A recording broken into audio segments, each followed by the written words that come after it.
ಪಾರ್ಥಿಸುಬ್ಬ ಪ್ರಶಸ್ತಿ ಪುರಸ್ಕೃತ ಪ್ರಸಿದ್ಧ ಯಕ್ಷಗಾನ ಕವಿ ವಿಮರ್ಶಕ ಗಣೇಶ ಕೊಲಕಾಡಿ ಮುಲ್ಕಿ ಸಮೀಪದ ತಮ್ಮ ಸ್ವಗೃಹದಲ್ಲಿ ನಿಧನರಾಗಿದ್ದಾರೆ.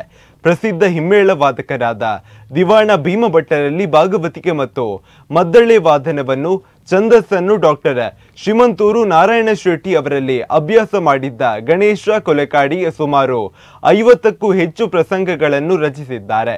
ಯಕ್ಷಗಾನದಲ್ಲಿ ಬಳಕೆಯಾಗಿರುವ ಛಂದಸ್ಸಿನ ವೈಶಿಷ್ಟ್ಯದ ಕುರಿತು ವಿದ್ವತ್ಪೂರ್ಣವಾಗಿ ಮಾತನಾಡಬಲ್ಲವರಾಗಿದ್ದ ಗಣೇಶ್ ತಮ್ಮ ಮನೆಯಲ್ಲೇ ಆಸಕ್ತರಿಗೆ ಛಂದಸ್ಸಿನ ಸೂಕ್ಷ್ಮತೆಯನ್ನು ವಿವಿಧ ಮಟ್ಟುಗಳಲ್ಲಿ ತಿಳಿಸಿಕೊಟ್ಟು ಬಹುಸಂಖ್ಯೆಯಲ್ಲಿ ಭಾಗವತರನ್ನು ರೂಪಿಸಿದ ಹೆಗ್ಗಳಿಕೆ ಹೊಂದಿದ್ದಾರೆ. ದೀರ್ಘಕಾಲದ ಅಸೌಖ್ಯದಿಂದ ಬಳಲುತ್ತಿದ್ದ ಅವರು ಅನೇಕ ಬಾರಿ ಆಸ್ಪತ್ರೆಗೆ ದಾಖಲಾಗಿ ಚಿಕಿತ್ಸೆಗೊಳಗಾಗಿದ್ದರು. ತಾಯಿಯೊಂದಿಗೆ ಮುಲ್ಕಿ ಬಳಿಯ ಮೈಲೋಟು ಎಂಬಲ್ಲಿ ವಾಸವಾಗಿದ್ದ ಅವರಿಗೆ ಉಡುಪಿಯ ಯಕ್ಷಗಾನ ಕಲಾರಂಗ 2014ರಲ್ಲಿ ಮನೆಯೊಂದನ್ನು ನಿರ್ಮಿಸಿಕೊಟ್ಟಿತ್ತು.